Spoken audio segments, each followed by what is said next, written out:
Maintenant, on va voir les unités de pression. Les unités de pression, il y en a plein de différentes parce que un peu chaque domaine de science ne veut pas développer ses propres unités. Il y a par exemple les unités qui vont utiliser en météorologie versus les unités qu'on va utiliser pour la plongée sous-marine, plus les différents systèmes de mesure. Donc, on a plein d'unités différentes pour la pression, mais la beauté, c'est qu'on est capable facilement de faire une conversion d'une unité à l'autre. Les unités qu'on a ici, donc ça va être la valeur pour lorsqu'on est au niveau de la mer, OK, à 0 degré Celsius, on va avoir 101,3 kPa de pression qu'on a appelé 1 atmosphère. Ensuite, si je mettais du mercure dans une colonne, le mercure, la pression atmosphérique ferait monter le mercure à une hauteur de 760 mm ou 76 cm de mercure. Donc, ça, on appelle ça l'unité des torts parce que ça a été développé par Torricelli. Ensuite, les PSI, probablement que vous connaissez, qui est le système impérial, pound per square inch, donc 14,7. Il y a les bars.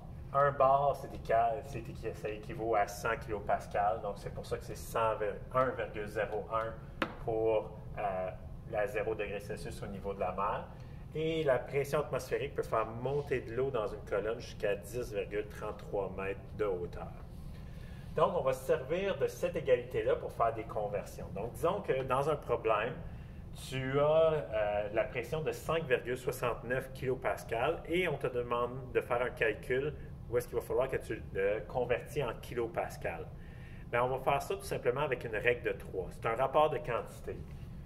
Moi, ce que je te suggère, on cherche combien de kilopascal équivaut 569 atmosphères.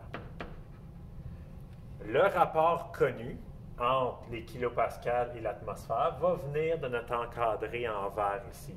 Donc, on sait que les kilopascals, 101,3 kilopascals équivaut à 1 atmosphère.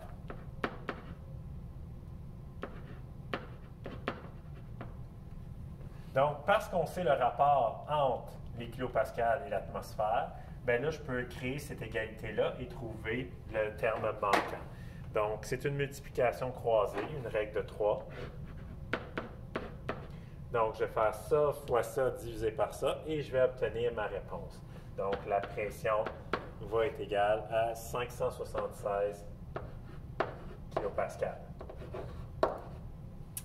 Pour les chiffres significatifs, ici, on a 4 chiffres, 3 chiffres, 3 chiffres. On fait toutes des multiplications et des divisions.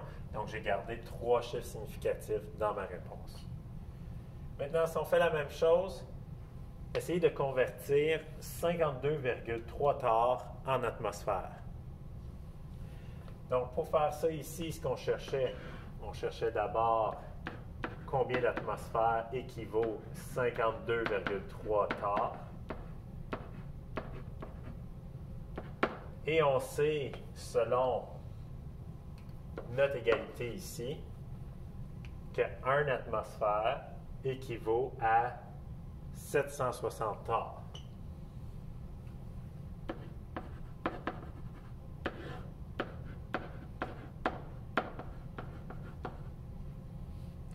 Ensuite, multiplication croisée va nous donner notre réponse ici. Donc, la pression en atmosphère devrait être 0,0688 atmosphères. Ici, pour les chiffres significatifs, j'en ai 3.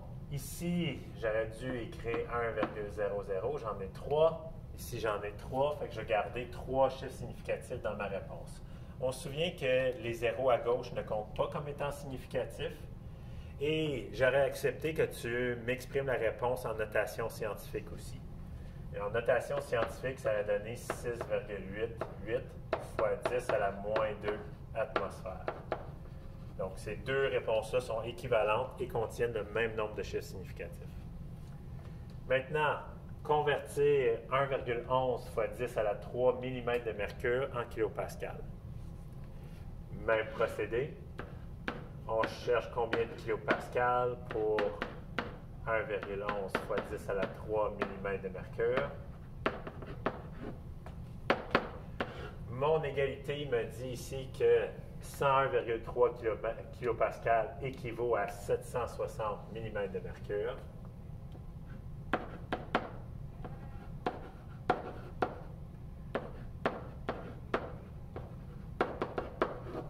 Multiplication croisée pour trouver notre inconnu.